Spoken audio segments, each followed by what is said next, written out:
Stay tuned and let's take a look at the Marvel Legends Disney Plus Infinity Ultron Build-A-Figure wave, Mr. Knight.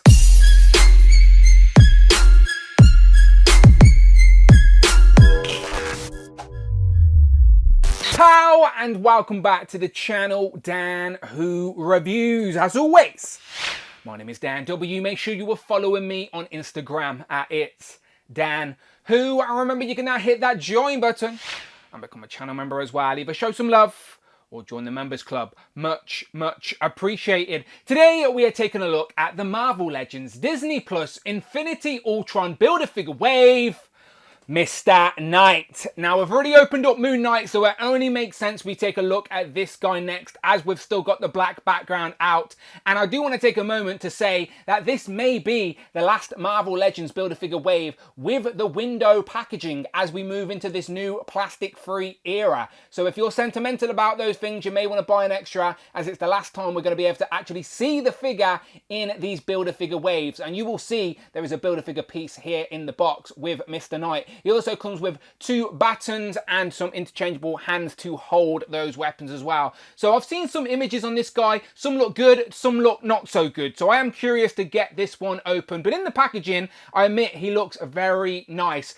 So there it is, Moon Knight logo at the bottom of the box, a crescent moon up top, picture on the side and on the back of the box of Mr. Knight, as well as a write-up that reads: an expert on ancient Egypt, Stephen Grant is thrust into action as Khonshu's avatar, Mr. Knight, relying on his keen mind to enact his master's will.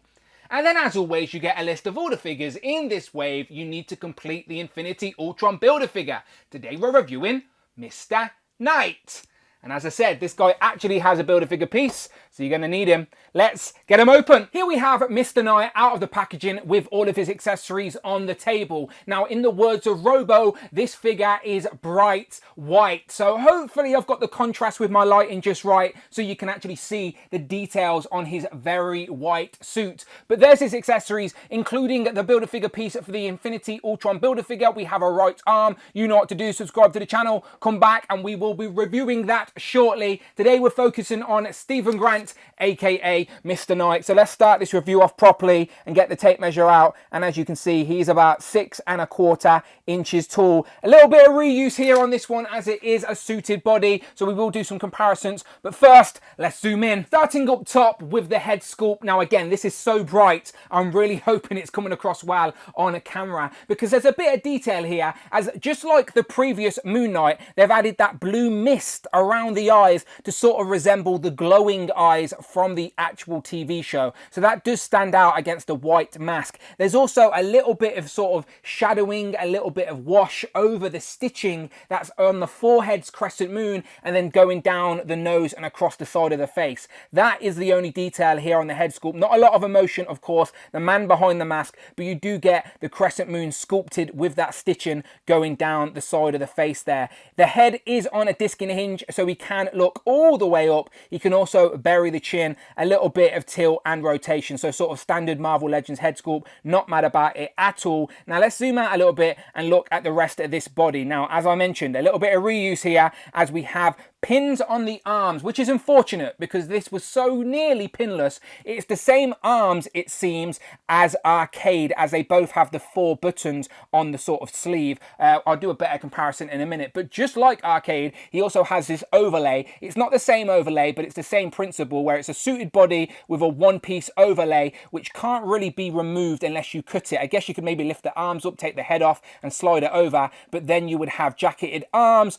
on a sort of shirt top. So it wouldn't make sense. The tie is in there, separate piece glued to the collar, of course, and there's a little bit of detail here with the buttons. If I can zoom in, you can see the buttons are sort of hit with a chrome. There's a texture for the 3 piece into there, and then lots of sculpted lines here on the suit as well. Some pockets there, and on the back a few creases and whatnot. But other than that, it is all bright white with the bright white fisted hands on the figure straight away. He has got double jointed arms, of course, but you can see the massive pins. They're just comical in 2022. They were so close. Look, they've gone for pinless legs. So we have double jointed pinless knees, but they couldn't just make some new pinless suited arms. So the legs will go about that far. He cannot kick his own butt, unfortunately, but the legs are pinless. Really bright white trousers. I would be scared to eat in this sort of outfit because I'd get tomato ketchup all over the place.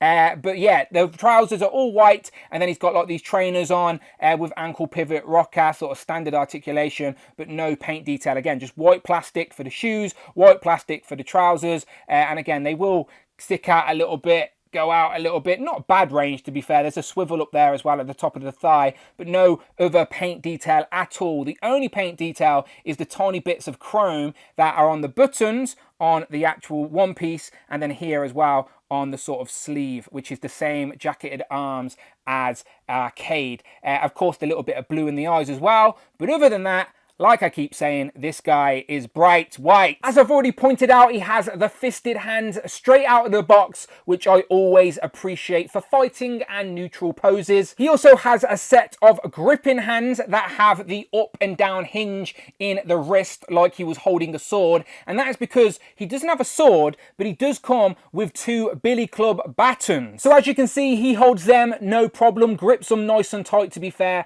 And this will make the figure look a little bit more dynamic when posed on a shelf, just like in the TV show. So that is what the gripping hands are for, with that hinge. They do have some nice detail on there. They are painted like a darker sort of chrome with a little bit of gold on top. And then I don't know how well it's going to focus on camera, but there is some sculpted hieroglyphics sort of going up the sort of staff there. So yeah, that is very nicely done. And again, it does add a little bit of colour to an otherwise bright white action figure. I am happy to report that unlike a lot of Marvel Legends suited bodies, he will stand up no problem at all, which will help when getting into more dynamic poses. That's thanks to these sort of trainers that he's wearing rather than the shoes. And again, so close to being completely pinless here, they just needed to update those arms. Now, the design choice is going to make him a little bit limiting when it comes to looking good while posing, but the articulation is still there. Like, the shoulders will still go up, he's still got bicep swivel,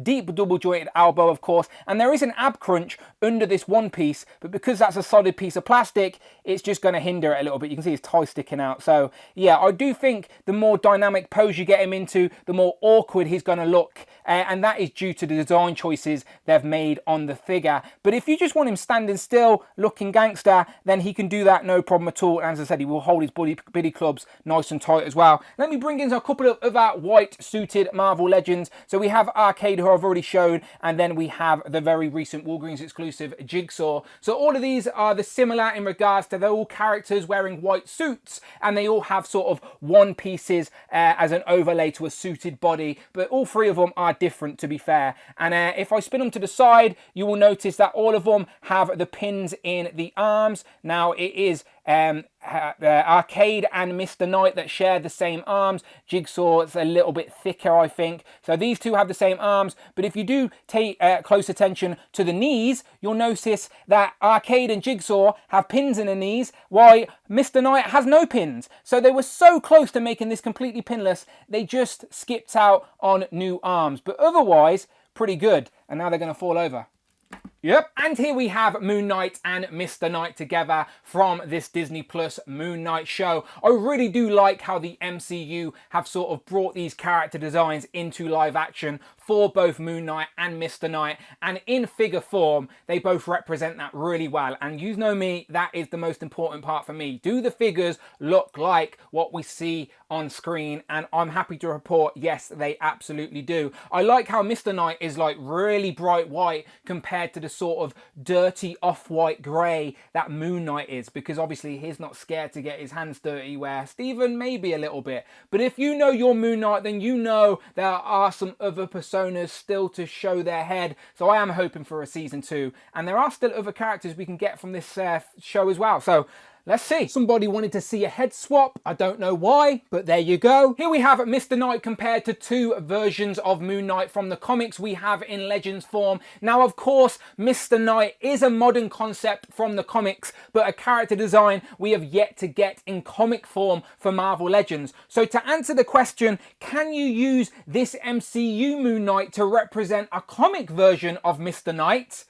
I think you can. That sort of fits in seamlessly, as the character design isn't sort of over-designed. It's just a suited body with a little bit of texture, and it scales really nice. So yeah, I think you can. And it's crazy that we now live in a world where this is a possibility with Mr. Knight, Daredevil and Punisher. Now, of course, we're yet to know if John Bernthal is going to come back as Punisher in the MCU, but we know Charlie Cox is going to be Daredevil again. So there's hope still. Hopefully Moon Knight makes his way to the movies one day, but until then we can do it on our shelf. So here we have Shang-Chi and John Walker, and for a couple of Phase 4 females, here we have Yelena and Sylvie. And again, can you use this Mr. Knight in a comic display?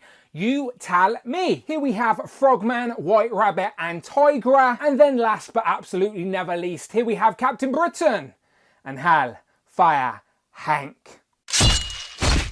And there's extra for that crappy British accent. So, final thoughts of this Marvel Legends Disney Plus Infinity Ultron Build-A-Figure Wave, Mr. Knight. Now, the positives first, as you know, that's where my brain goes, and I am very happy to have this figure represented in plastic to add to my MCU collection so soon after the TV show, because I did really enjoy the TV show, and I am confident it's going to get a season 2. And this figure and the Moon Knight before him are going to be a great accompanying piece to that Khonshu Build-A-Figure we are going to be getting later in the year as well. Once you have all three of them on the display, it really will make a nice sort of Moon Knight corner of the MCU. I hope he goes to the movies eventually as well. I like to see him interact with some more of the A-listers. But in regards to the figure, unfortunately, Marvel Legends suited bodies are a little bit limiting, and I do wish that they would have made some pinless arms, so this figure could have at least been completely pinless like a lot of the other MCU figures we're getting now.